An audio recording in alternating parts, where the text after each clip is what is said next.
This is one of the sexiest sub 6 metre trailer boats we've seen. It's the new Edencraft 565.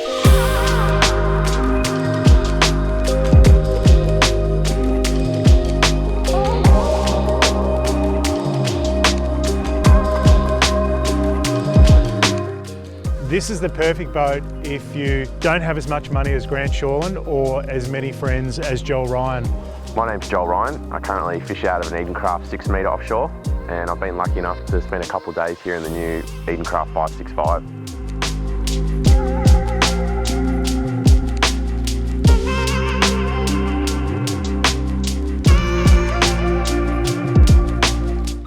The 565 was a mainstay for Haines Hunter and Edencraft, but there hasn't been a new one out of the mould for 5 years. Yeah, I was really interested to see how the 565 went compared to the 6 metre. It's a very different hull, just looking at the bottom of the hull, and the ride's completely different. They're quite similar in size, but very, very different boats. If I had to place the 565, I'd say it's right in the middle of a coup de craft gunshot and a 6 metre Edencraft or a 6 metre Bass Strait. Just one look at this, it looks like a perfect 2-up game fishing boat. 3 or 4 might be a bit of a squeeze. That might put you into a 6 metre boat. It's much lighter than a 6 metre Edencraft, about 350 kilos lighter. And that's one of the big selling points that Edencraft are hoping is going to make this a winner. The new owners, the Mayer family, have been busy on the R&D side of things. The first thing they've removed is the plank. Now the plank was in there, developed by John Haines. That was for low speed planing, for efficiency, and to give the boat lift, particularly in the rear, carrying some of those heavier motors back in the day. But the heavier motors are gone, as is the plank. It's deep V, 22 degrees, all the way through to the bum.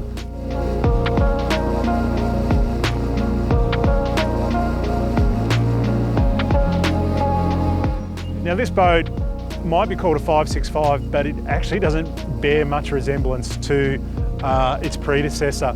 This thing is wider, a 25-inch transom. It's carrying the flare.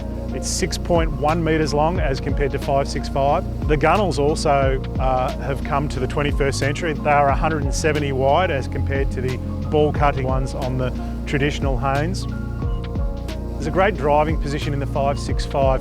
You set back towards sort of the middle of the boat. It's a standing up position and there's loads of freeboard. There's over 800 mil of freeboard. The fishing cockpit's fantastic. The freeboard in this is actually higher than the 6 metre offshore, and standing in the back corner you feel very safe offshore.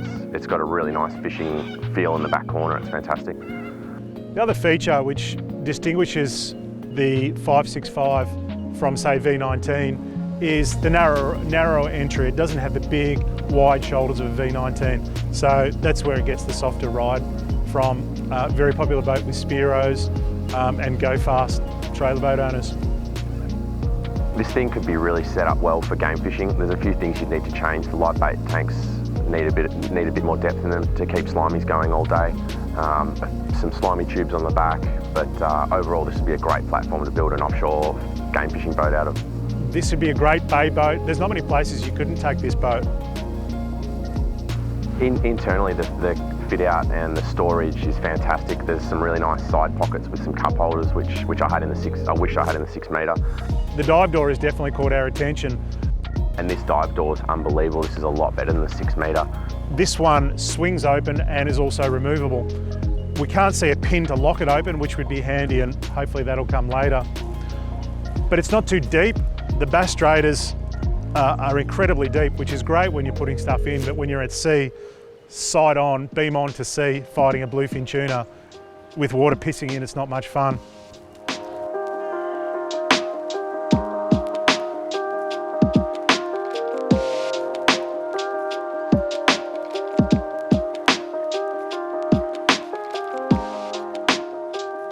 It's got an angled closure on it, so we haven't had a drop of water come in. It's probably the best dive door I've ever used. Australian engineering has come a long way. These movable seats are a great feature on a small boat. They give you a lot more room when you're trying to get close to the steering wheel or move between the 2 seats. The other change is the flare, or sponson as Ron Doyle calls it, and this is designed to throw the spray away, and I've got to say it works incredibly well. The flare isn't just functional, it looks really good as well. The dash is obviously updated as well. This one can accommodate a 16-inch Simrad. Of course, the big thing that's changed in a brand new 565 compared to back in the Haines Hunter days is the construction.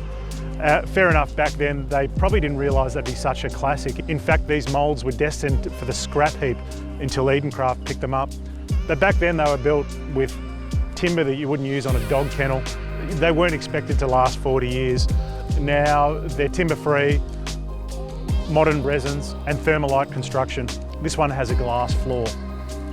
There's a box section stringer construction that's wrapped around a 220 litre tank, so it doesn't bang like a dunny door. There's a pokey little cabin. Ron Doyle got in there and we're a bit worried that we'd have to cut the boat open to get him out. A bit stiff, I've been bloody doing a fair bit of work out there lately. And Ron, are you still in there? To me it feels like an incredibly safe boat. There's 850 millimetres of internal freeboard.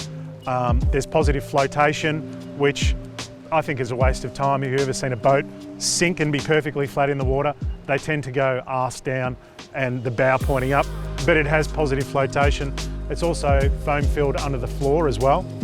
Legend has it that heavy motors ruin the ride on these boats. Now the last 565 we went on was actually a little bit scary. It was a potted model with a 300 horsepower Yamaha and it frankly scared the shit out of Jack and I. So we're pretty keen to see how a 150 horsepower, half the horsepower, no pod, we'll see how this baby goes.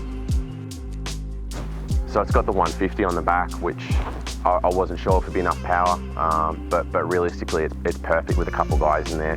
The 565 is much more of a driver's boat compared to the 6 metre. It's quite sensitive on the trim. It's got a very sharp entry on the hull, so it's a lot more tender compared to the 6 metre, but it gives it a really soft ride. Once you get the trim right, it's beautiful. This is the nicest Edencraft we've seen under the new owners. It has that tough commercial look, but it has a really high quality production boat finish without any frilly bits. As far as the budget goes, you know, this whole package at sort of 85, 90 grand, it's a weapon of a boat for that. It'd be really nice to see it with a 200. I think it'd be a great boat, but as far as a price point game boat, this thing's unreal. And lastly, the tide's coming in, so I've got to get the fuck out of here.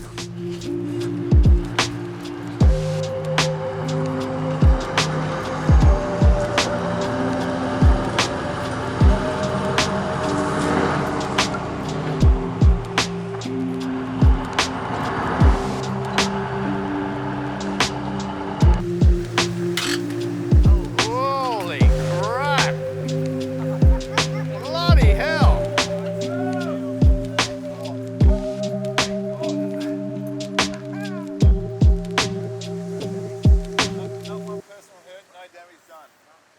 I like it. I like it very much.